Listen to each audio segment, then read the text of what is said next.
Assalamualaikum, selamat datang di channel kajian eksklusif, tempat ceramah dan video seputar Islam.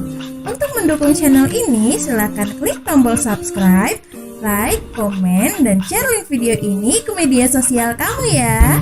Semoga kita semua mendapat pahalanya. Jazakumullahu khairan.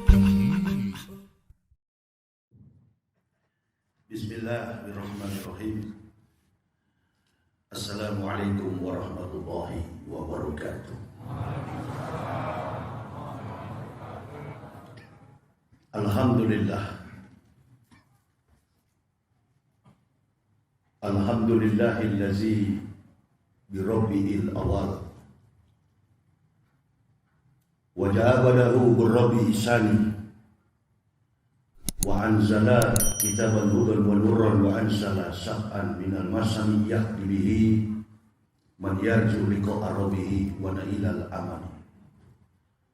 Ashhadu an la ilaha illallahul malikul haqqul mubin wa ashhadu anna sayyidana Muhammadan abduhu wa rasuluhu as-sadiqul walil amin tibil qulubi wa da'wa'iha wa abyatil abdali wa sifaniha wa nuril absari wa gijaiha wa kutil arwahi wa gijaiha wa ala alihi wa sahbihi wa salim amma ba'd. Wa ya ibadallah ittaqullah haqqa tuqatih wa la tamutunna illa wa antum muslimun. Wa qala Allah ta'ala fil kitabil azizil karim, a'udzu billahi minasy syaithanir rajim, bismillahirrahmanirrahim, fala tuti'il kafirina wa jahidum bihi jihadan kabira. Faqala Nabi sallallahu alaihi wasallam, istatun yadkhulun narah bisitatin, al-umara'u bil juhuri wal arabu bita'asubi wa ahlu rustaqi bil jahli wa dahakinu bil kibri wa tujaru bil hiyanati wal ulama'u bil hasad. Ibu bapak, saudara-saudaraku rahimakumullah yang kami hormati, Ketua Yayasan Masjid Al-Muhajid Al-Muslimin Al-Muhsinin, perangkat desa, ketua RW, ketua dan seluruh RT yang hadir pada malam ini, Dewan Penasehat Masjid Al-Muhsinin, aparat keamanan yang kami muliakan, para alim, para ulama, tokoh-tokoh masyarakat, cerdik pandai, dan yang kami cintai, kami banggakan, ma'asyiral muslimin wal muslimah rahimakumullah. Kita bersyukur pada malam hari yang berbahagia ini, Allah masih memberikan kepada kita umur, memberikan kepada kita nikmat kesehatan, nikmat iman, dan nikmat Islam, sehingga kita boleh bergegas dari rumah kita masing-masing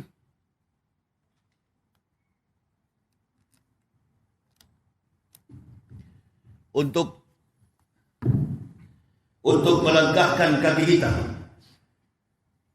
meringankan langkah kaki kita untuk datang di rumah Allah ini, di Masjid Al-Muhsinin, sebagaimana yang sudah disampaikan oleh ketua masjid tadi dalam momentum pelaksanaan Maulud Nabi sallallahu alaihi wasallam, bertepatan dengan tanggal 13 Rabiul Awal 1442 Hijriah, atau bertepatan dengan tanggal 31 Oktober tahun 2020 Miladiah.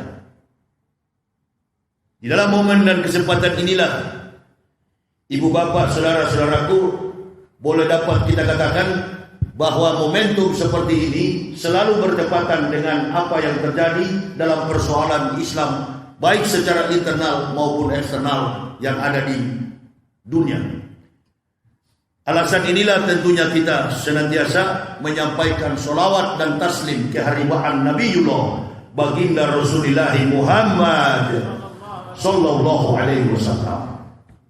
Dunia sedang digembarkan, dunia sedang dihebohkan dengan hinaan, dengan fitnahan kepada baginda Rasulullah Muhammad sallallahu alaihi wasallam. Rasulullah sallallahu alaihi wasallam ini adalah manusia pilihan Allah yang telah diutus oleh Allah, memiliki 4 karakter yang mulia di dalam uswah hasanah, di dalam tauladan yang baik yang melampaui kebaikan dari seluruh manusia yang pernah diutus oleh Allah. Jangankan manusia kita yang hidup di zaman modern, dari 124.000 nabi yang diutus oleh Allah, beliau adalah Sayyidul Anbiya. Artinya kemuliaan Rasulullah sallallahu alaihi wasallam melampaui daripada nabi-nabi 123.999 nabi yang diutus oleh Allah. Kemampuan beliau dalam segala kompetensi, baik secara akhlak, moralitas, maupun dalam tolok ukur kemampuan kecerdasan intelektual. Apa yang saya katakan ini sudah dapat dibuktikan secara ilmiah, bukan oleh orang Islam. Seorang penulis Amerika, Michael Hart, dalam bukunya 100 the Great Men in the World, catatan 100 manusia terbaik di dunia, Rasulullah Muhammad sallallahu alaihi wasallam, Allahumma sholli wa sallim wa barik alaik, menduduki ranking yang paling pertama. Orang-orang kafir termasuk saya pribadi dulunya tidak percaya kepada Islam. Mengapa?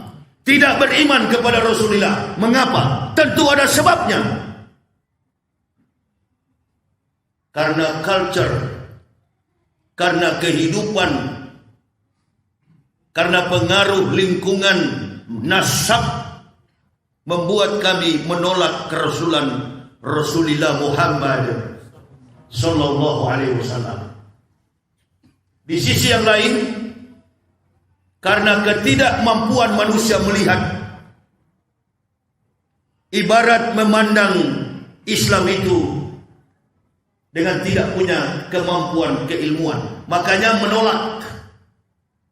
Jadi kalau ada orang menghina Nabi Muhammad, kalau ada orang menghina Rasulullah SAW, berarti orang itu tidak memiliki kemampuan cara berpikir yang baik.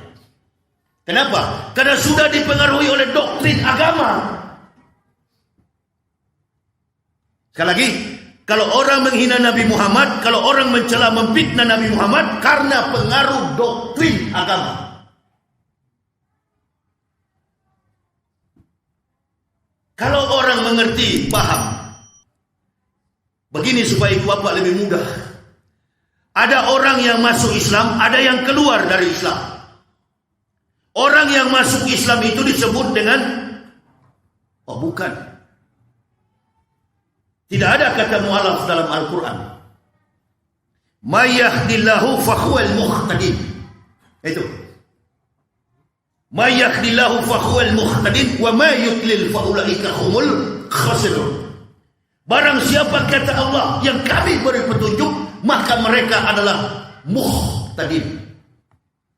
Bukan mu'alaf. Mu'alaf itu innal ladzina kafaru sawa'un alaihim a ansartahum am lam tunsirhum la yu'minun.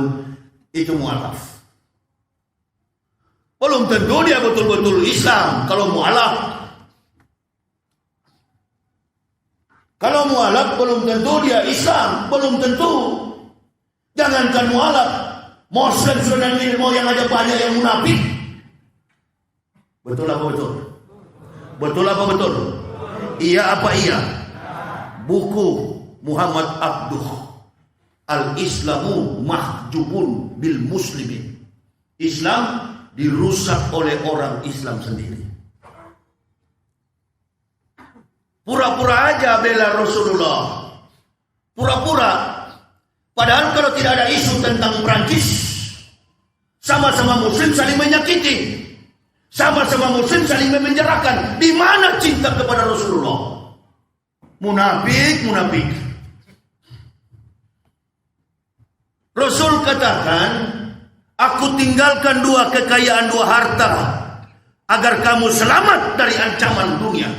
Quran wal hadis. Di sisi yang lain, Rasulullah menitipkan supaya kita sesama mukmin, kita orang beriman berkasih sayang. Orang yang masuk Islam dari kafir namanya muhtadin. Bila keislamannya itu berdasarkan keterangan laqad arsalna ayatin mubayyinatin wallahu yahdi may yasya'u ila siratin mustaqim. Kalau betul-betul keislaman mereka itu berdasarkan keterangan daripada Al-Quran. Makanya ibu bapak jangan heran, orang di Eropa masuk Islam, rentetan nama-nama mu'alaf. Apa tadi? Mu'alaf. Rentetan nama-nama muhtadin. Orang-orang yang punya kompetensi, kemampuan intelektualitas di atas rata-rata. Kebanyakan yang masuk Islam itu dalam tanda petik kaum saintis, ilmu. Yang keluar dari Islam cuma 2 persoalan, kawan. Kalau bukan beras 1 liter, Indomie 1 bungkus. Sudahlah, gak usah menyangkal. Tapi orang-orang rentetan nama-nama terbaik. Saya kasih contoh. Hampir saya lupa. Aspek psikologis and intelektual. Orang dari kafir masuk Islam, tidak pernah ada orang Islam yang meyakinkan. Siapa yang bisa meyakinkan Arnold Schwarzenegger, aktor Amerika? Siapa yang meyakinkan Jackie Chan, legendaris aktor China? Siapa yang meyakinkan Yusuf Ihsan, rocker Amerika, orang Amerika? Siapa yang meyakinkan Neil Armstrong? Siapa yang meyakinkan Maurice Bucaille, ahli kandungan from Prancis? Tidak ada yang meyakinkan orang kafir masuk Islam.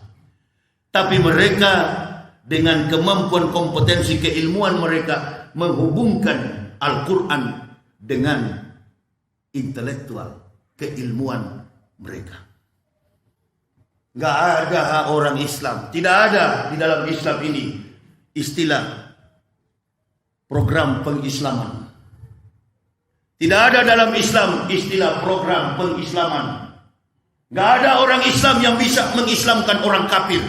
Allah Subhanahu wa Ta'ala memberikan hidayah kepada mereka karena kompetensi kemampuan mereka. Jadi dalam hal ini yang menghina Islam, yang menghina Nabi Muhammad adalah orang kafir yang bodoh. Orang kafir yang tidak punya kemampuan intelektualitas yang baik. Akhirnya dikutuk dia oleh dunia. Bahkan seorang dari Rusia, Abdullah, siapa itu namanya?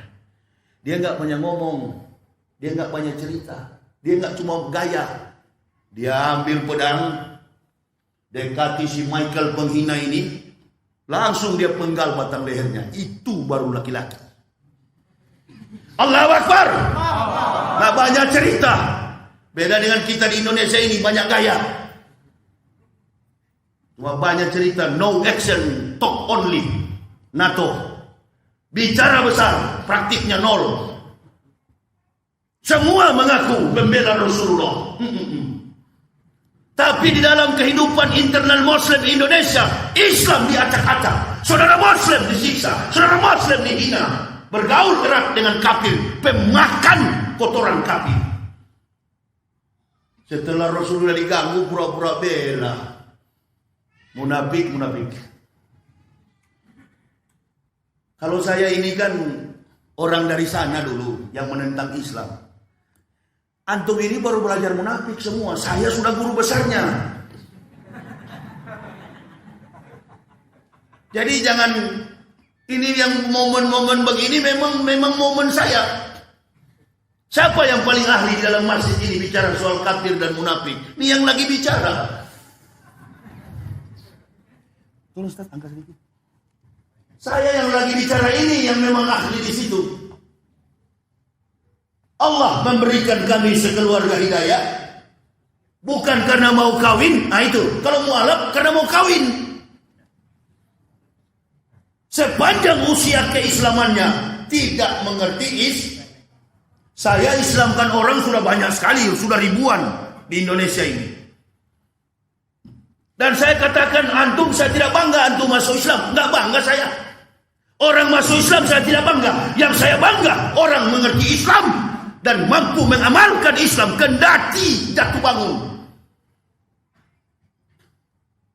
Ibu bapak nggak perlu jadi ahli sholat. Ibu bapak nggak perlu jadi ahli sedekah.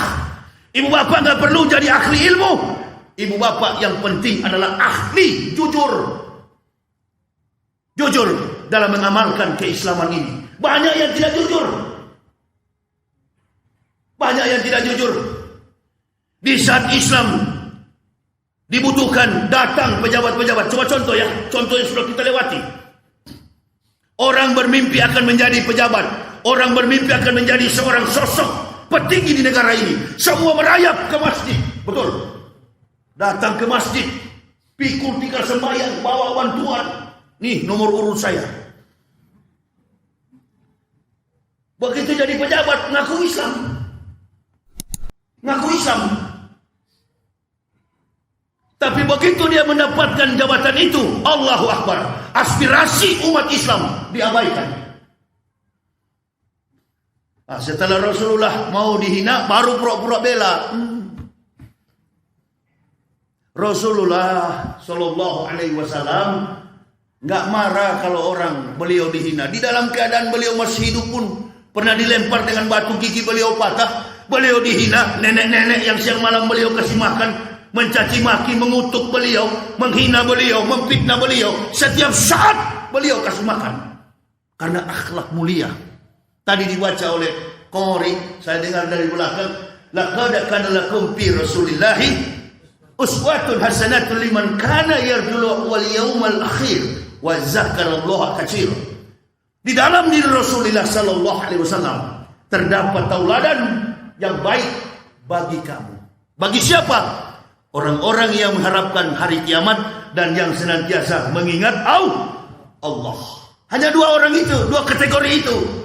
Yang mengingat hari kiamat berarti yang mengingat mati. Orientasi Maulud Nabi ini adalah konsekuensinya, komitmennya adalah hidup dan mati. Jangan antum hidup kalau takut. Bukan kita merayakan Maulud Nabi begini lantas kita mengingatkan, di zaman dalam satu risalah, dalam satu referensi, Rasulullah SAW dengan sahabat mengadakan hari ulang tahun seperti orang kafir. Happy birthday to you. Umat Islam ikut-ikut. Happy birthday to you. Enggak begitu. Di zaman Rasulullah tidak ada pelaksanaan maulud demi memperingati karena Rasulullah bertambah usia. Karena di dalam konsep Islam, wa ma kana li nafsin an tamuta illa bi idnillah kitaban muajjalah wa may yuri sawabad dunya nu'tihi minha wa may yuri sawabal akhirati nu'tihi minha wa jannatus syakirin. Tidak ada yang bernyawa di dunia ini akan mengalami kematian illa bi idnillah, kecuali dengan izin Allah, kitaban muajjalah, sebagaimana waktu yang sudah ditetapkan. Saya pribadi Yahya, ibu bapak, saudara-saudaraku, tanggal, bulan dan tahun sudah ditentukan oleh Allah kapan kita lahir dan kapan kita mati. Maulud Nabi ini esensial maknanya adalah syukur karena besok kita akan mati. Semakin bertambah usia kita, bukan semakin bahagia, justru semakin mendekat kepada kematian. Beda dengan orang kafir. Orang kafir berdoa menganggap seolah-olah dunia ini kekal. Makanya Allah pisahkan antara kafir dan mukmin. Qad aflahal man tazakka wa zakara rasma rabbih fasalla bal tusiruna al-hayatad dunya wal akhiratu khairu wa abqa. Jadi komitmen fokus kita dalam eksistensi kehidupan selama di dunia adalah akhirat. Tujuan kita hidup di dunia adalah akhirat. Modal kita di dunia adalah akhirat. Saya dari kafir keluar, kembali kepada fitrah, bukan pindah agama. Tujuannya karena akhirat. Karena besok mau mati, itu maksudnya. Bukan persoalan pindah agama. Kalau hanya soal pindah agama, Masya Allah, saya dulunya sudah punya agama, namanya Kristen. Dan di sana saya bukan jemaat biasa, saya adalah seorang pendeta yang diberikan hidayah oleh Allah, yang paham betul siapa Nabi Muhammad sallallahu alaihi wasallam. Ibu bapak belum tahu. Dan malam ini perlu tahu. Dua golongan makhluk manusia yang paling tahu tentang Nabi Muhammad ini. Golongan yang pertama adalah para nabi, para anbiya. Golongan yang kedua yang paling tahu tentang Nabi Muhammad, ahlul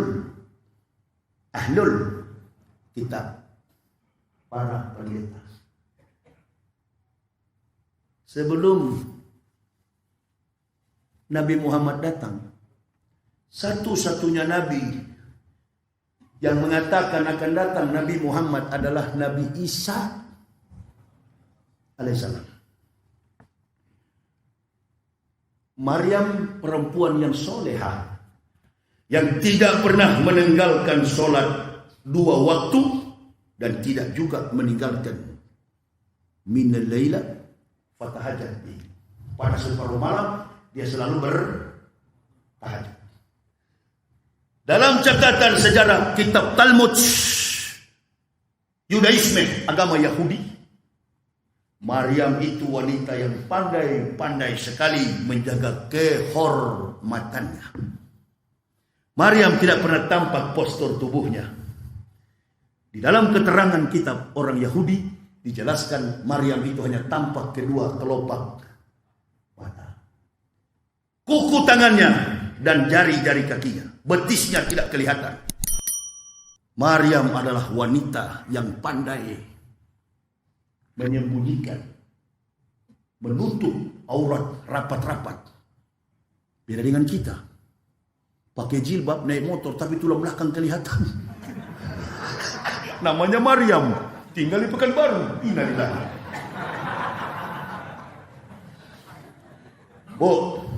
Bu, maaf. Lahir dan batin walaupun hari raya masih 5 bulan lagi. Kalian yang sering begitu. Kalian punya bangsa yang begitu. Ada juga yang pakai jilbab, naik motor, baju lengan pendek. Ya Pak, betis kelihatan. Nah itu Islam 2020, 1442 Hijriah.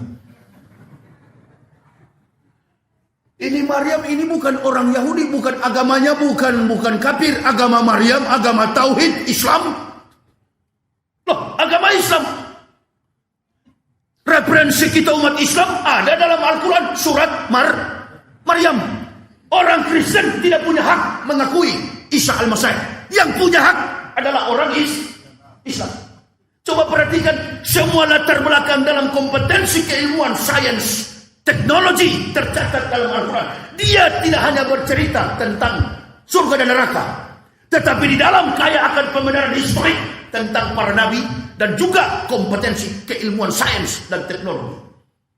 Al-Quran ini kitab ilmu pengetahuan, huda linas, bagi seluruh umat manusia. Bukan kitab orang Islam saja. Kebetulan yang percaya kepada Al-Quran adalah orang Islam. Orang Islam percaya kepada Al-Quran, orang Islam percaya kepada Nabi Muhammad. Gelar mereka adalah mukmin, bukan muslim. Muslim belum tentu mukmin. Karena semua munafik pun di luar sana sekarang mengaku muslim. Coba lihat kalau debat di televisi. Jangan begitu Rocky Gerung, saya juga Islam ini.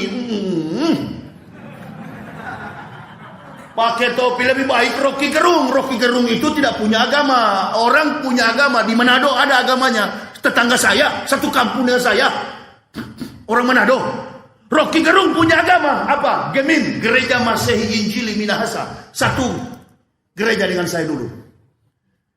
Tapi dia orang filsuf, dia filsafat, dia punya kompetensi kuat secara akademik. Jadi kalau kita bilang Rocky Gerung bela Islam, bukan. Rocky Gerung bukan agama Islam. Dia tidak beragama Islam, dia bukan mukmin. Tetapi konsep yang dia bawakan dalam setiap statement, pernyataan, baik dalam siklus politik maupun dalam kompetensi akademik, Rocky Gerung punya kemampuan sebagaimana yang tertulis dalam terkesan seolah-olah membela Kalau pernyataan yang mengandung kebenaran itulah Islam. Makanya saya bilang tadi, mengapa ada ilmuwan masuk Islam? Karena mereka berangkat dari apa yang tertulis secara teori di dalam Ini yang diutus oleh Allah kepada Rasulullah. Kama arsalna fikum rasulan minkum yatlu alaikum ayatina wa yuzakkikum wa yu'allimukumul kitab. Alimukumul kitab wal hikmat wa yu'allimukum ma lam takunu ta'lamun. Jangankan rahasia yang sekarang, kata Allah, rahasia yang belum kamu ketahui sudah tertulis dalam Al-Quran. Itu yang menyebabkan kami ini masuk Islam, bukan karena orang Islam. Satu manusia, satu sosok mulia, manusia sepanjang masa, kemuliaannya sampai hari ini hampir 1500 tahun dimuliakan manusia seluruh dunia. Itu yang menjadi tolok ukur kami kalau mengukur Islam dari sosok individu. Bagaimana kita mau contohi sosok pejabat kita? Baca Al-Fatihah saja bengkok-bengkok, tuh Joko Widodo kemarin.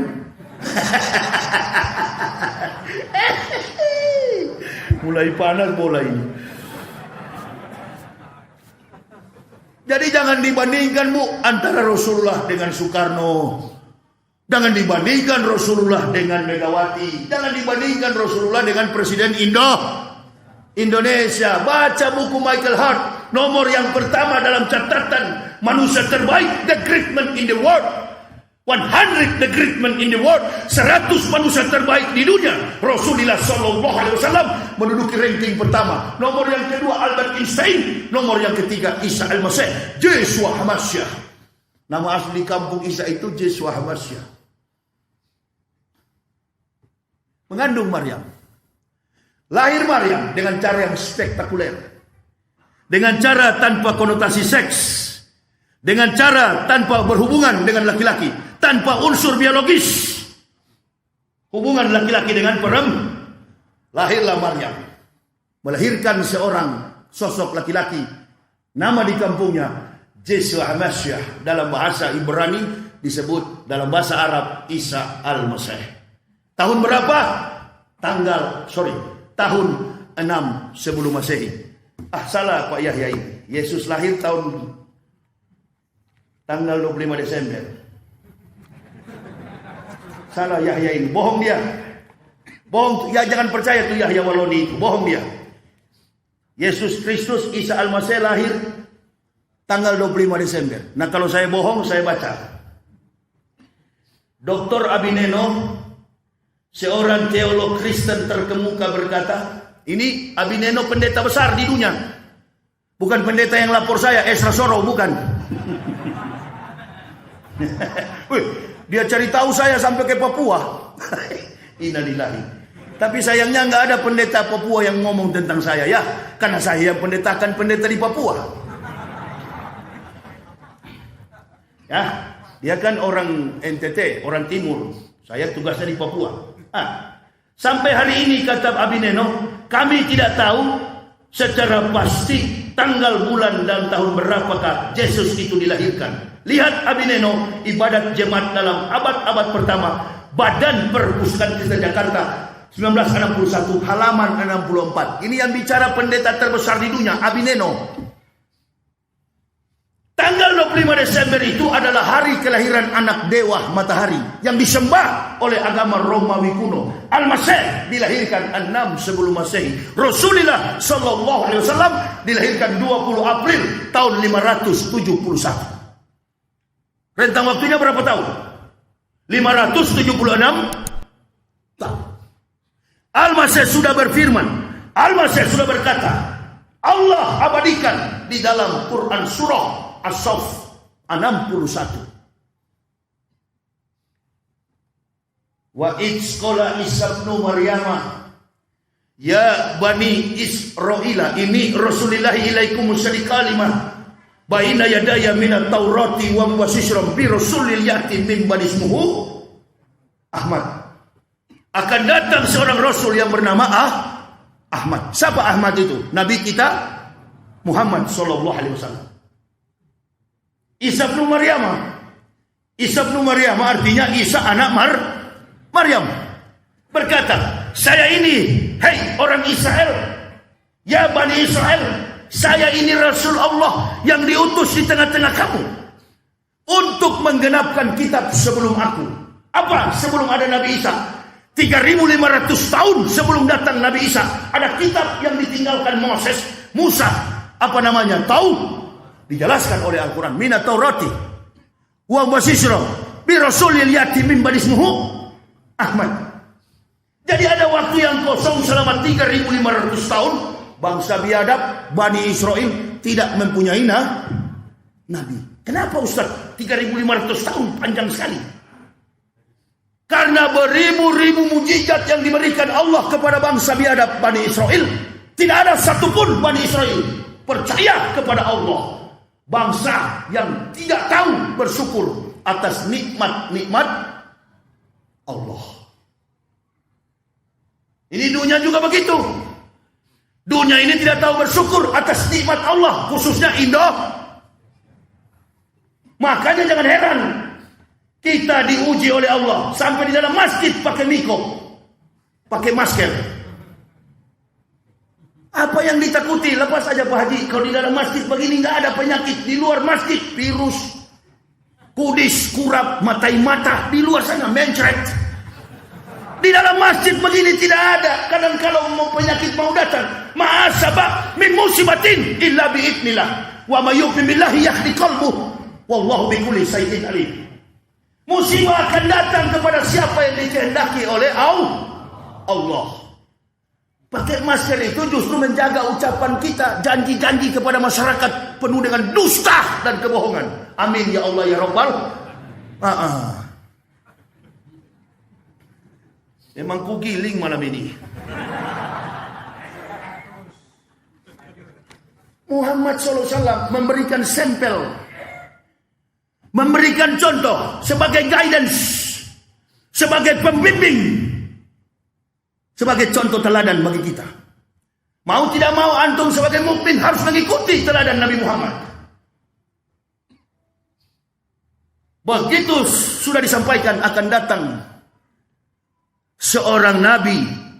3.500 tahun kosong, nggak punya nabi. Musa saja kewalahan memimpin Bani Israel. Musa kewalahan. Kalau orang katakan Jokowi kewalahan memimpin masyarakat Indonesia, tidak. Karena masyarakat Indonesia ini tertib mentaati hukum konstitusi. Masyarakat kita ini dari Sabang sampai Merauke nggak pernah ribut.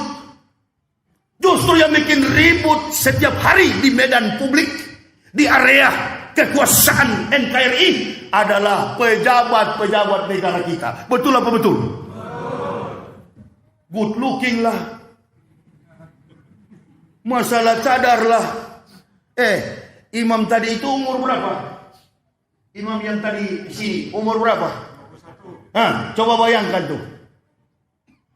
Ente kalau nggak bisa baca Al-Quran, nggak bisa bahasa Arab, nggak usah nantang-nantang Islam. Orang hafal Al-Quran dituduh jadi teroris.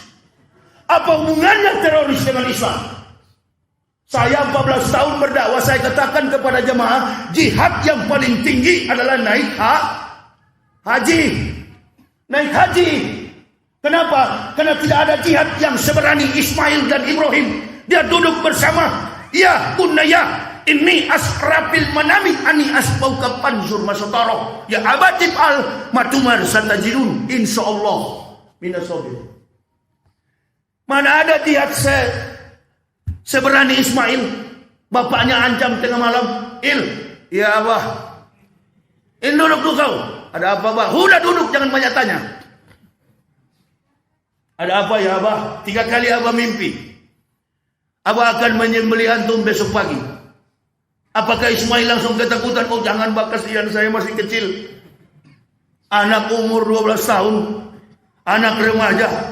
Dengan respon yang sangat cepat. Diimbangi dengan kesabaran dan ketaatan. Keluar pernyataan keberanian dalam ucapan Ismail. Ya abah tif'al matumar satajidun insyaallah minasabirin. Lakukan wahai ayahku, sesungguhnya insyaallah engkau akan mendapatiku termasuk orang yang sabar. Ini jihad yang paling berani. Mau disembelih nggak takut. Di sisi lain ada pembelajaran bagi anak-anak muda taat kepada Allah. Tadi saya dengar ketua masjid berkata, Maulud kali ini adalah membebaskan kita agar dengan senang dan semangat, dengan ikhlas dan sabar kita melakukan perintah Allah dan menjauhkan apa yang dilarang oleh Allah dan Rasul. Ini Ismail sebagai teladan contoh jihad yang paling tinggi. Makanya jihad yang paling tinggi itu adalah haji. Coba nanti besok pagi bapak, coba anak bapak, dek sini kamu, Saiful, Ibrahim sini, Hamdan, Aprizal, Safrial, nama-nama orang orang awak. Sini kamu, apa Pak? Untuk membuktikan kecintaan kepada Allah, Abah akan sembelih lehermu kalau nggak lari. Saya begitu juga baru masuk Islam. Yang paling saya takuti masuk Islam itu sunat. Tapi begitu saya mengucapkan la ilaha illallah Muhammadar Rasulullah, asyhadu an la ilaha illallah wa asyhadu anna Muhammadar Rasulullah. Satu keluarga, bini dan anak-anak. Saya katakan kepada Mantri Salim yang tukang sunat, Pak Mantri, jangankan disunat, batang leher saya dipotong sebagai syarat. Kami akan siap demi memeluk Islam. Tidak apa-apa kalau itu menjadi syarat dan ketentuan kita dalam melaksanakan perintah Allah. Nah itu yang dilakukan oleh para nabi. 3.500 tahun jangka waktu yang begitu jauh, Allah belum mentakdirkan nabi datang di tengah-tengah Bani Israel. Lalu lahirlah sosok dengan cara spektakuler, dilahirkan tanpa konotasi seks, dilahirkan tanpa hubungan laki-laki dengan perempuan. Lahirlah anak laki-laki dari kalangan Bani Israel, namanya Isa Al-Masih. Apa tujuan Isa dilahirkan? Mempersiapkan jalan bagi datangnya Rasulullah Muhammad Sallallahu Alaihi Wasallam. Pertanyaan saya sekarang, kenapa ibu bapak menghubungkan Isa dengan Kristen selama ini?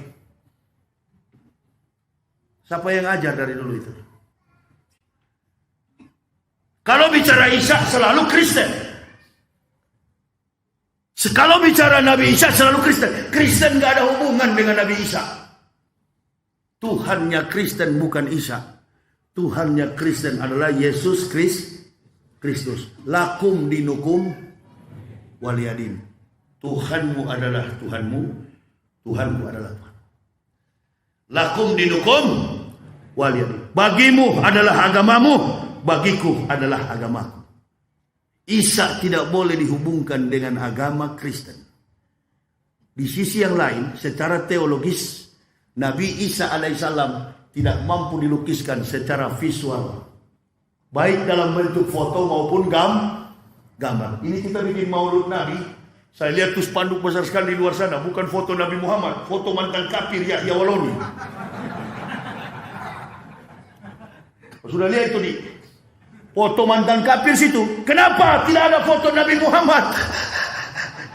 Kawan, dari Makkah dan Madinah, Masjidil Haram, Al-Mukarramah, sampai di Masjid Nabawiyah, sampai di Masjid Aqsa, Baitul Maqdis, nggak ada foto Nabi Muhammad. Masuk ke rumah-rumah orang Islam, tidak ada foto Nabi Muhammad.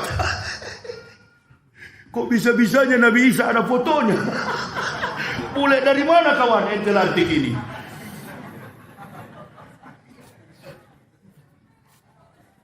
Sangat beruntung ibu bapak beragama Islam. Allahu Akbar. Sudahlah, umat Kristen menyerah sajalah. Masuklah Islam. Ini direkam di YouTube ini. Bisnis semua ini 1, 2, 3. Sana malu-malu udah 4. Sudah tak biasa kita 5. 1 tengah. Bisnis semua ini, YouTube semua ini, Masya Allah. Tapi dia hantam sendiri uangnya, nggak ada bagi-bagi dengan ustaz. Memang sudah begitu watak orang Indonesia, suka cari kesempatan dalam Tapi di masjid enggak lah, ini anak-anak baik-baik semua. Daripada dia jadi begal motor di sana, mainkan, rekam ustaznya ceramah. Daripada dia begal-begal di jalan, mainkan itu. Nggak apa-apa. Ya, Nabi Muhammad tidak ada fotonya. Coba cari di rumah mana ada foto Nabi Muhammad. Kenapa? Dengan logika kita berpikir secara teologis. Theos and logos. Kita manusia diberi akal oleh Allah, diberi kemampuan untuk berpikir dalam konstruksi positif, pemikiran positif and negatif.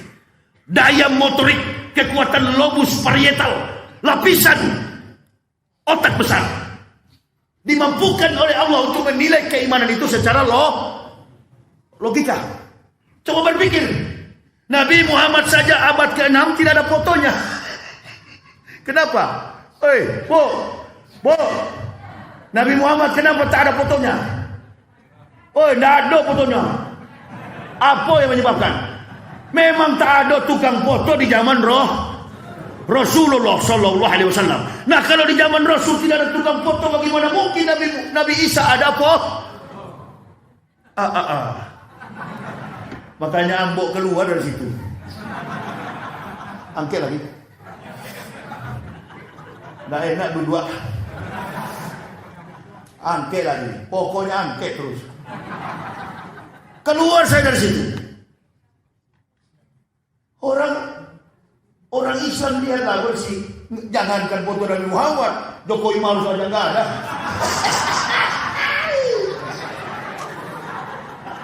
Inilah Pak, virus-virus begini. Coba kalau pemerintah disiplin, Pak Jokowi dan Pak Maruf disiplin. Ini baru mulai corona, Pak Maruf sudah mulai ditanya komentator TV. Ada acara apa Pak? Oh ini lagi konser. Konser apa Pak? Ini lagi konser dalam rangka mencari dana corona. Inilah kalau ulama sudah jadi politikus. Cari dana corona, bikin konser. Sementara orang lain disuruh lockdown. Orang lain disuruh karantina. Antum di karantina di mana? Enggak mau di karantina.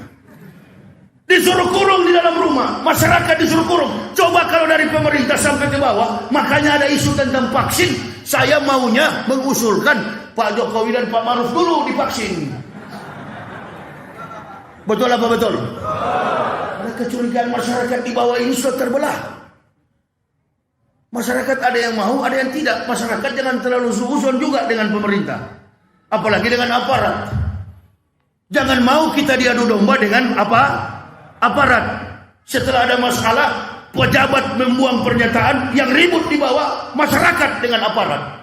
Nah ini kalau sudah begini lihatlah, ada polisi, ada tentara. Jangan mau kita diadu domba. Baru-baru saya nonton televisi, ulama di Aceh juga barusan ditikam. Barusan ditusuk.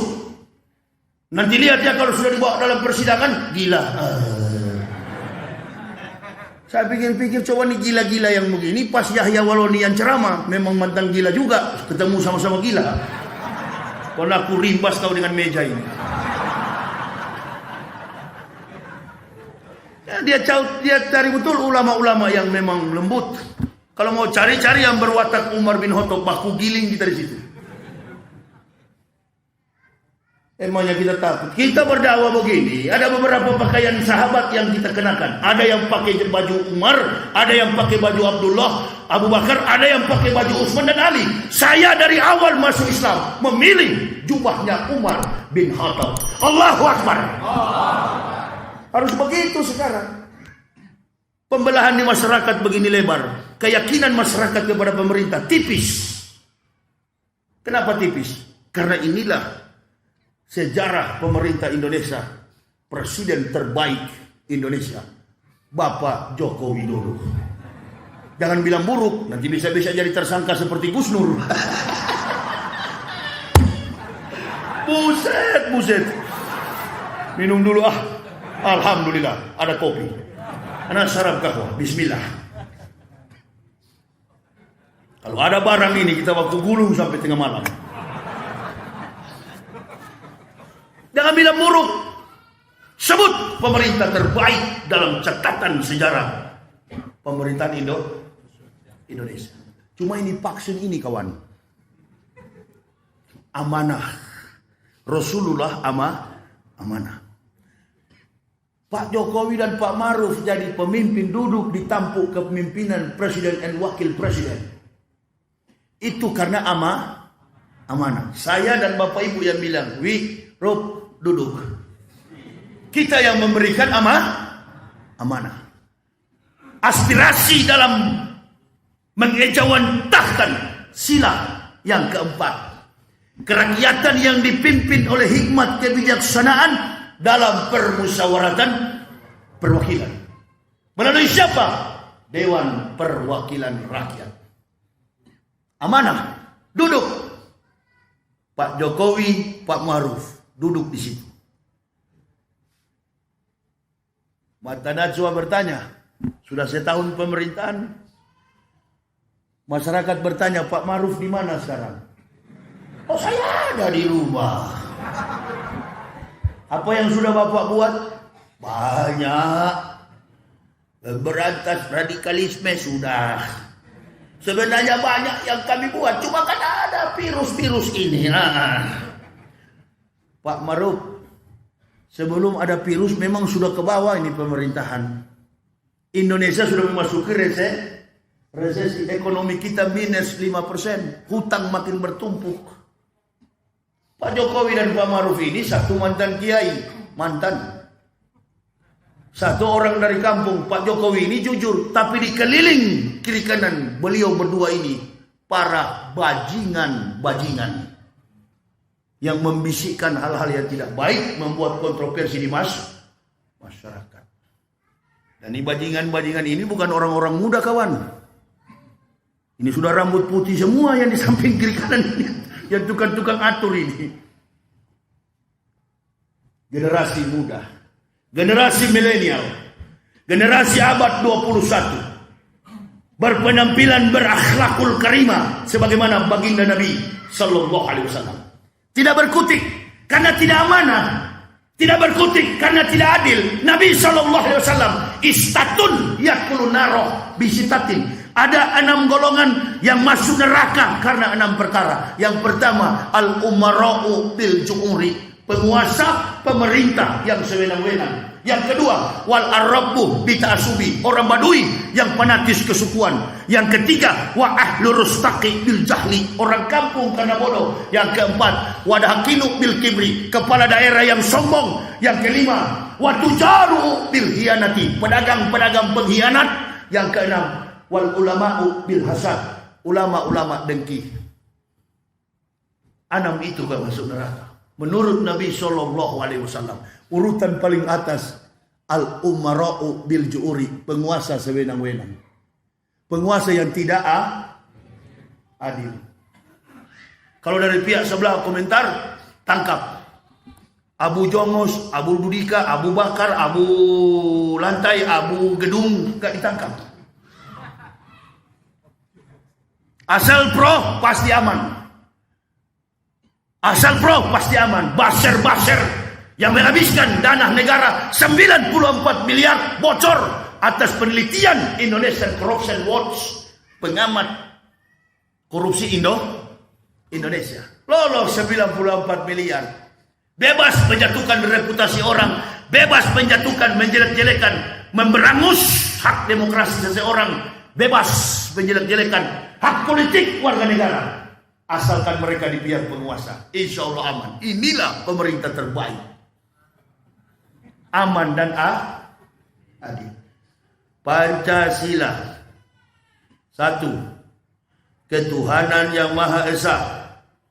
mau dirubah tapi tidak jadi dengan ketuhanan yang berkebudayaan.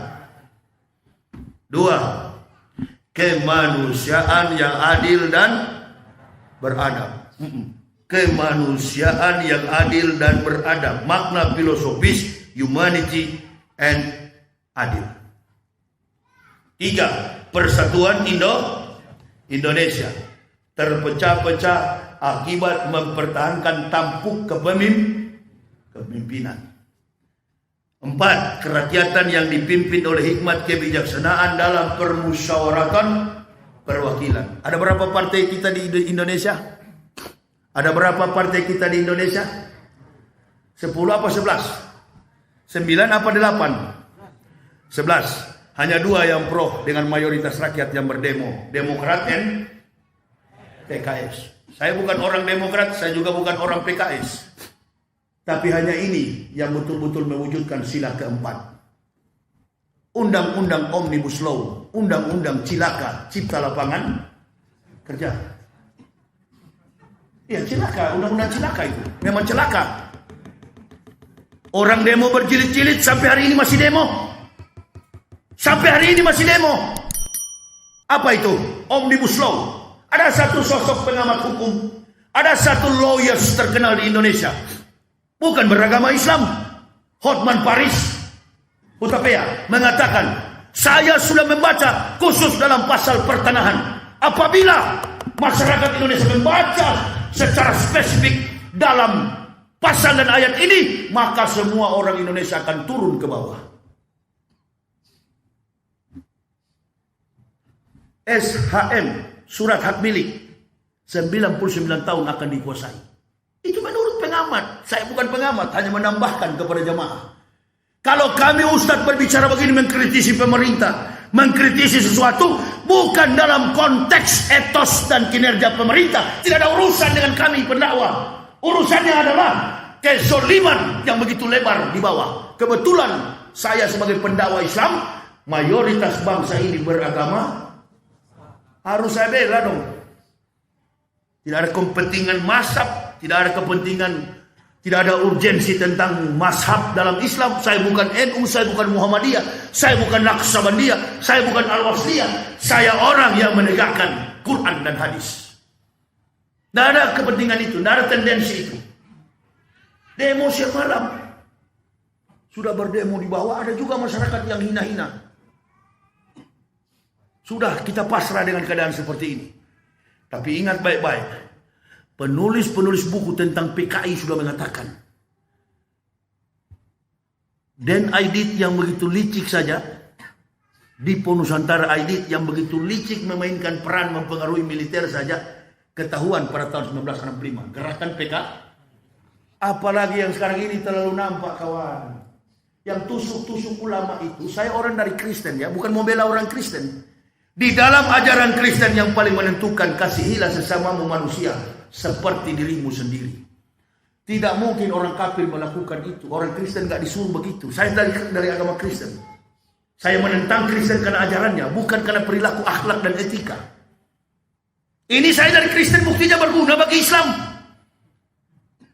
Daripada antum pakai sorban di kepala masuk gereja nyanyi lagu gereja, dibilang munafik, marah. Aneh di dunia ini, Indonesia ini. Saya keluar dari gereja, dia masuk ke sana. Yang munafik-munafik ini saya mau sarankan, sudahlah, gak usah ngaku-ngaku Islam. 100% berprinsip. Hitam katakan hitam, putih katakan putih. Coba lihat minuman saya ini. Selalu air putih dengan kopi. Apa makna filosofis yang terkandung dari minuman ini? Ini yang menunjukkan karakter pendakwah. Memang hitam-hitam, putih-putih. The colors of Quran, black and white. Isi the contents Holy Quran adalah hitam dan putih.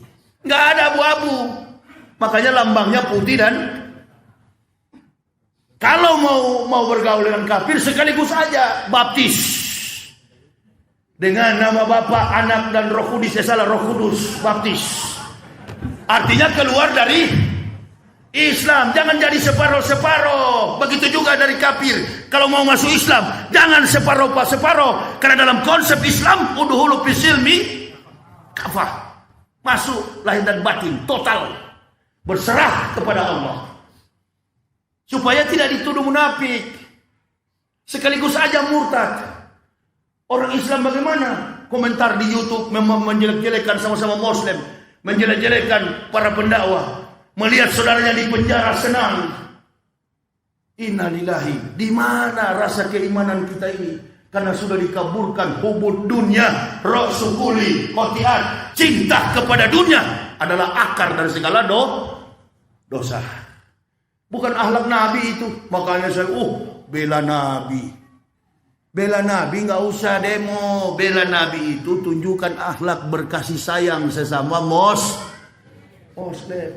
Tuh cepat sekali. Ibu-ibu nyaut di belakang itu. Ibu-ibu juga begitu sayang kepada suami. Bu ya. Itu sayang kepada pemimpin kita. Kalau saya bicara begini bukan benci kepada Pak Maruf dan Pak Jokowi. Bukan, sayang kepada beliau berdua, bantu pemerintah. Anda tidak ada pendakwa begini. Qiwamud dunya bi arba'ati asa. Tertibnya dunia bergantung kepada ilmi ulama, ilmu para ulama. Saya bukan ulama, saya bukan ustaz, saya orang dari kafir yang mendapat hidayah, tapi mencoba untuk menyampaikan ilmu para ulama. Kenapa?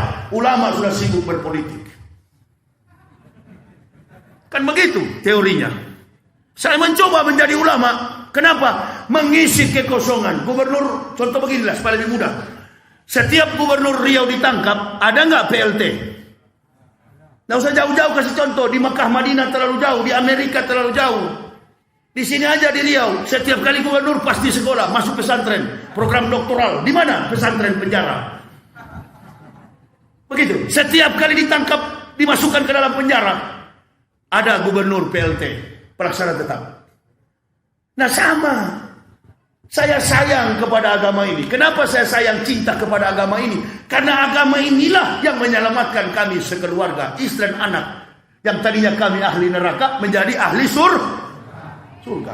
Amin ya Allah ya Rabbal alamin. Itu Bu, lahirlah Isa ke tengah-tengah umat Yahudi untuk memberitakan akan datang Nabi kita Muhammad SAW. Dengan cara yang spektakuler. Sekarang pertanyaan saya kepada ibu-ibu. Ibu-ibu bisa nggak seperti Maryam? Begitu bangun pagi langsung hamil. Boleh nggak? Boleh nggak Bu? Boleh. Tapi dipompa dulu. Kalau dipompa baru hamil. Tapi Nabi Isa tidak dalam cara seperti itu. Dengan cara mukjizat. Maryam kaget, perutnya sudah besar. Maryam berlindung di bawah pokok-pokok korma. Datanglah Jibril, Ruhul Kudus, malaikat Jibril alaihissalam. Ya Maryam, anak di sini siapa? Saya adalah malaikat Jibril. Pulanglah Maryam. Sehelai rambut di kepalamu pun tidak akan terkulai. Pulang. Sebab bayi yang ada di dalam kandunganmu itu adalah rahmat bagi bangsamu dan rahmat bagi manusia yang akan datang.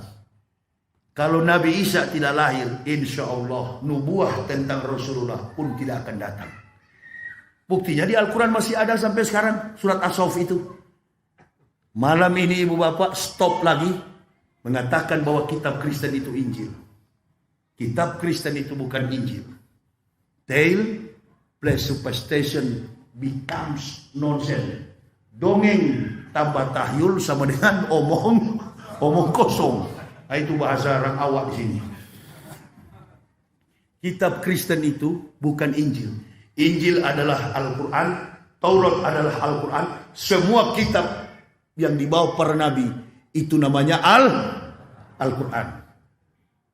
Kama arsalna fikum rasulan minkum yatlu alaikum ayatina wa yuzakikum wa yu'allimukumul kitab wal hikmat wa yu'allimukum ma lam takunu ta'lamun. Hadirnya Rasulullah SAW membawa kitab wal hikmat, Quran dan sunnah.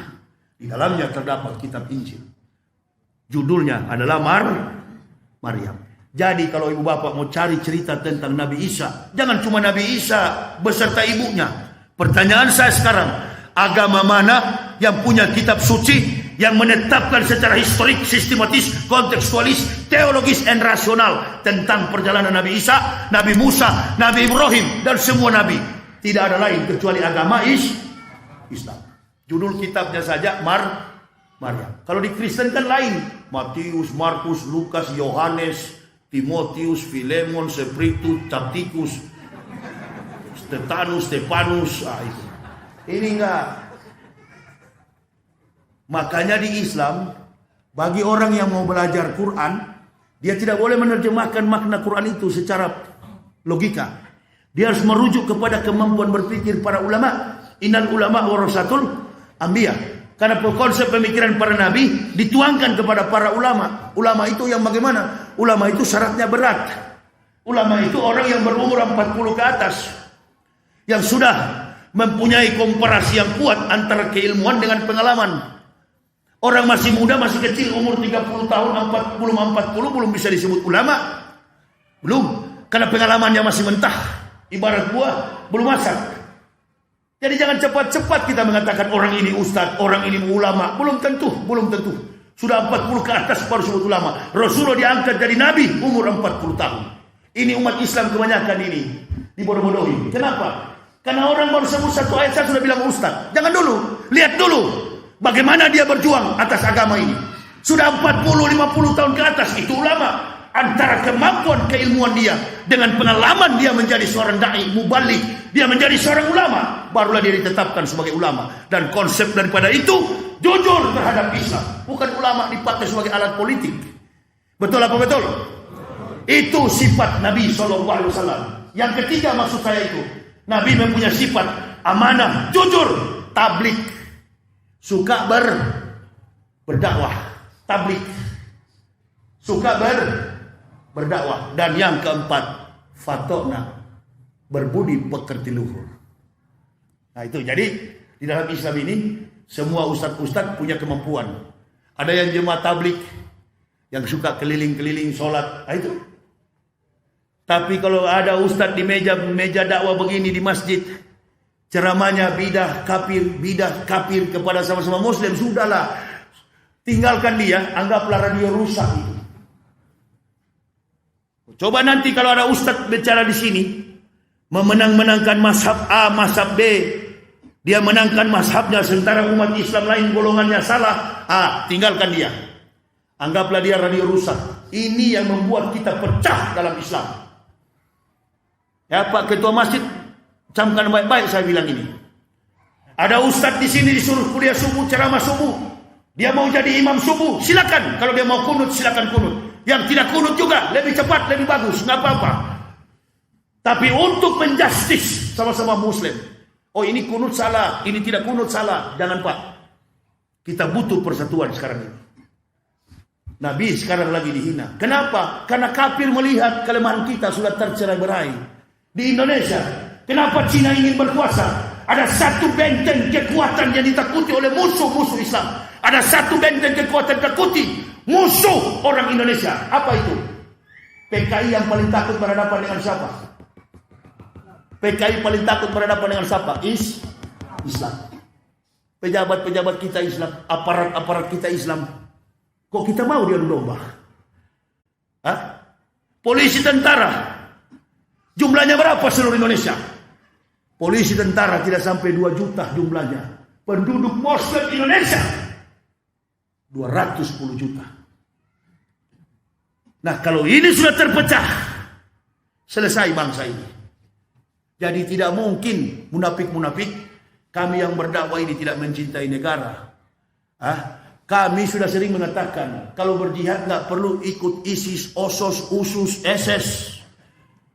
Kalau mau berjihad begini, hak katakan hak, batil katakan batil. Yang masuk neraka itu orang di luar Islam. Inna atatna lil kafirina salasila wa aklala wa sa'ir. Sesungguhnya kata Allah, kami sediakan bagi orang kafir adalah belenggu, rantai dan neraka yang menyala-nyala. Jadi yang masuk neraka itu adalah orang kafir. NU, Muhammadiyah, Naqsabandiyah, Al-Wasliyah, FPI, Ansor, Banser, Banseret, semuanya masuk surga kecuali Banseret nggak masuk. Ya, karena saya bukan ban serep, saya bukan cadangan pemain inti di lapangan. Allahu Akbar. Bagaimana tidak bermain inti, semua pada tiarap. Semuanya kan tiarap sekarang. Lihat nanti ya kalau sudah Indonesia aman. Bicara jihad fisabilillah.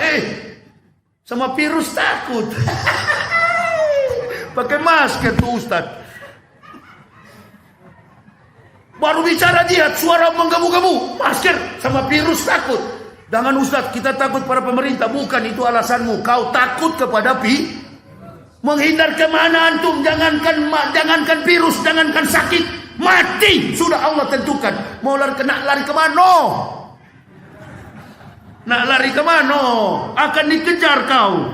Di mana saatmu tiba? Contohnya begini, habis ceramah, tanggal berapa sekarang? 31 Oktober. Allah tentukan, Yahya, kau harus dijemput oleh malaikat maut. Mau lari kemana, Ambo? Baru keluar dari pintu masjid Al-Muhsinin, sudah ditangkap oleh malaikat maut. Sini kau Yahya, kembali pulang ke rahmatullah. Nggak boleh ditolak. Al-mu'minuna la ya'mutuna bal yunqalun. Orang mukmin tak mati tapi pulang kampung. Berangkatlah Ambo. Begitu dikuburkan, tidak usah pulang ke Jakarta. Dikuburkan di Pekanbaru. Karena mayat saya nggak boleh bawa ke Jakarta. Saya bukan orang kafir, orang Islam. Besok pagi dikuburkan. 7 langkah orang melayat, datang Mungkar Nakir. Kalau kepada jamaah, Mungkar Nakir pakai kaki, bangunkannya. Bangun. Jangan pura-pura kau Saiful, bangun. Kalau kepada saya pendakwah, baru mati tadi malam, besok pagi dikubur, malaikat akan kasih bangun. Tat, pakai tangan, lembut sekali. Tat bangun, bangun. Udah nggak apa-apa, Tat. Nggak usah nangis, Tat, nggak usah nangis. Insya Allah istri anak-anakmu juga menyusul, Tat. Kalian akan satu rumah. Ada istri Ambo di situ. Takut itu, dia nanti di mobil marah sama saya. Kenapa kau juga bilang saya mau mati? Sama-sama lah kita. Bangun, Tat, bangun. Ini kepada ustadz yang bagaimana? Iya kan? Kepada yang betul-betul lurus, bangun Tat. Insya Allah, bangun. Harus hiburlah. Jumpahkan dengan malaikat. Dijumpahkan dengan bidadari. Allahu Akbar. Bidadari di sana. Beda dengan bidadari di belakang itu kau. Bidadari di sana, Masya Allah, hidungnya mancung-mancung. Bidadari anak, mancung tapi ke dalam. Habis saya pulang ini sama bini. 3 malam tak dikasih. Masya Allah. Bo, udah tenang kalian, jangan marah sama saya. Bidadari di sana cantik-cantik. Allahu Akbar, sekali disentuh tambah muda. Bidadari kita 50 tahun. Sudah bungku kawan. Bidadari dimaksud adalah antum semua itu kawan. Tidak usah marah Bu. Antum yang soleha, antum yang setia kepada suami. Dalam hadis Nabi SAW, lil mar'ati sir'ani al-qabri wal zauj. 2 hal bagi perempuan muslimah. Apa itu? Kubur dan suami. Taat kepada suami. Suami yang bagaimana? Suami yang soleh. Suami yang soleh, istri yang solehah, anak-anak yang soleh-solehah, berakhlakul karimah, akhlak Nabi kita Muhammad Sallallahu Alaihi Wasallam. Simpel sekali jadi orang Islam. Tenang hidup. Apapun kita minta, Allah akan berikan. Lambat atau cepat, tergantung kesetiaan kita menerima nikmat dan barokah Allah dari hasil ibadah kita. Masuk masjid, nggak usah tengok kiri kanan, nggak usah lihat kepada orang lain. Begitu Allah matikan seorang yang mati munafik, bukan pakai tangan. Malaikat mundurkan. Antum katanya mau balik ya? Tapi antum kok sering bergaul sama orang kafir, menjelek-jelekan sama-sama muslim, memenjarakan muslim saudaramu. Ini kamu. Bukan dengan pakai tangan, bukan pakai kaki, diinjak-injak ini kau. Kalau kepada kafir disuruh duduk bebas supil ya. Pasang kuda-kuda tendang sampai dah kupu-kupu terlempar. Orang kafir kalau mati kan pakai jas. Pakai jas, dasi kupu-kupu, pakai sepatu, berangkat ke neraka. Ditendang-tendang di sana. tak lempar-lempar boy sampai ke ujung-ujung. Sambung lagi kepalanya, putus sambung, tendang lagi oleh malaikat. Siksa kubur itulah yang memungkinkan kita umat Islam untuk bertakwa selama kita di dunia. Gampang sekali, simple sekali. Hidup dalam Islam ini, menurut guru saya pribadi, Pak Yahya nggak usah repot-repot menyesuaikan di mana masjid Anda nanti sholat. Kalau di Kristen kan beda. Katolik tidak boleh ke Protestan. Protestan tidak boleh ke Katolik. Kenapa? Karena liturgika, tata cara ibadahnya tidak sama. Tata cara ibadahnya, hukum syar'i ibadahnya tidak sama. Protestan, Katolik, Pantekosta, Betel, gergaji, dan lain sebagainya tidak sama. Kalau kita di Islam semuanya sama. Sholat subuh 2 waktu, zuhur 4 rakaat, subuh 2 rakaat, zuhur 4 rakaat, asar 4 rakaat, maghrib 3, isya 4 rakaat. 17 rakaat satu hari satu malam. Ditambah dengan sunnah-sunnah Rasul. Sunnah. Jadi ketentuannya sama. Cuma gayanya memang di Islam ini banyak gaya. Ada yang membedakan itu kan nanti at-tahiyatul akhir. Ada yang lurus begini, ada yang goyang-goyang, ada yang cungkil-cungkil begini. Itu aja yang beda. Proses penampilan pribadi, ada yang pakai jenggot, ada yang tidak pakai jenggot, ada yang celananya melorot, ada yang celananya jojon, nggak apa-apa. Celana cingkrang, nggak apa-apa. Ya, yang penting antum datang jangan pakai kerung goni, itu aja. Sholat berdampingan, nggak usah saling jelek-jelekin, nggak usah.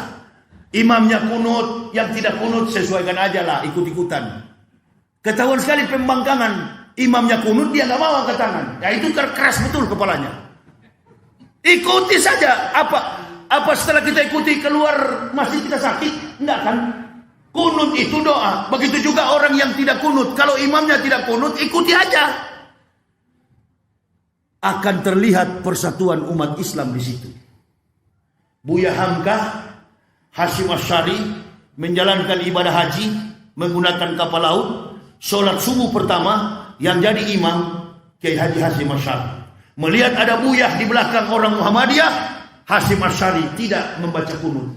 Usai sholat ditanya oleh Buya Hamka, "Tuan, bukankah Tuan ahli kunut? Kenapa Tuan tidak membaca kunut?"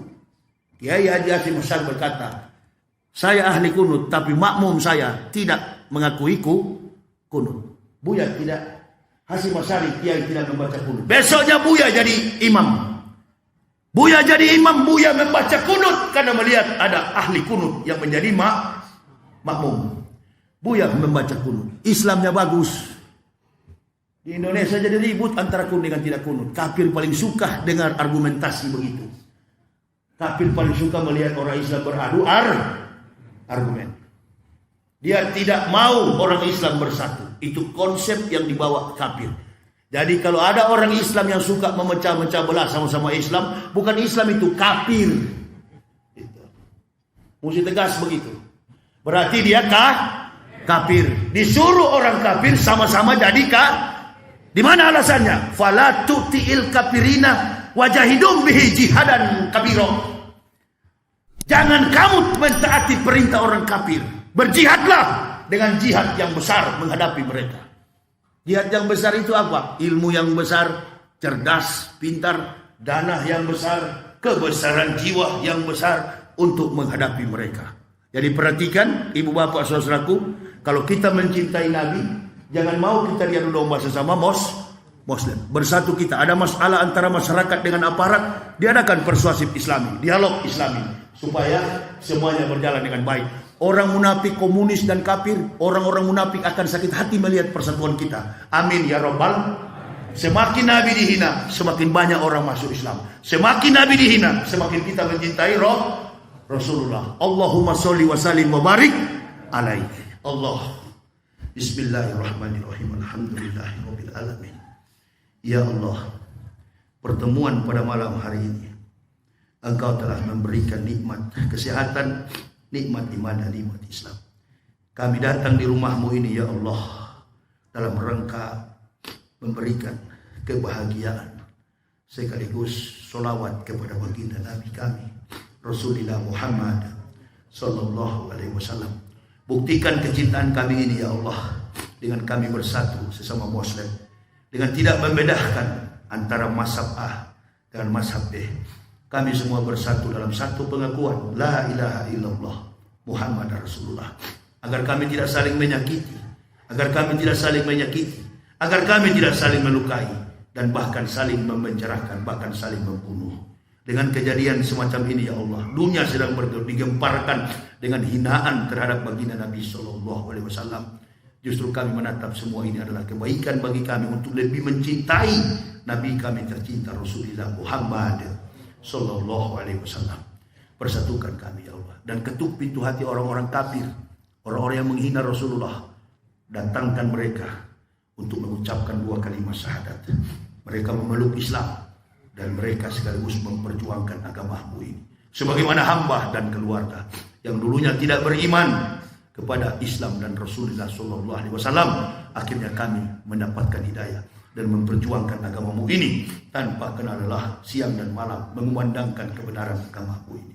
Allahumma ighfir lil mu'minin wal mu'minat wal muslimin wal muslimat al ahya'i minhum wal amwat innaka sami'un qaribun mujibud da'wat. Allahumma habib ilaina al iman wa zayyih fi qulubina wa kari ilaina al kufra wal fusuq wal isyan waj'alna minar rasyidin. Allahumma tawaffana muslimina wal hikna bi solin ghaira uzaya wala maftunin. Allahumma ij'alna muflihin. Allahumma ta'afala qulubina bi zikrika wa atmim alaina ni'mat wa asbiq alaina min fadlik waj'alna min ibadika sholihin. Rabbana taqabbal minna innaka antas samiul alim wa tub alaina innaka antat tawwabur rahim. Wassalatu wassalamu ala sayyidil anbiya'i wal mursalin Muhammadin wa ala alihi wa sahbihi ajma'in. Subhana rabbika rabbil izzati amma yasifun, salamun alal mursalin walhamdulillahi rabbil alamin. Terima kasih jemaah atas segala perhatiannya. Mohon maaf atas segala kekurangan saya. Bagi Bapak Ibu saudara-saudara yang ingin melihat perjalanan hidup kami, ada buku saya Kebenaran Islam Menurut Mantan Pendeta.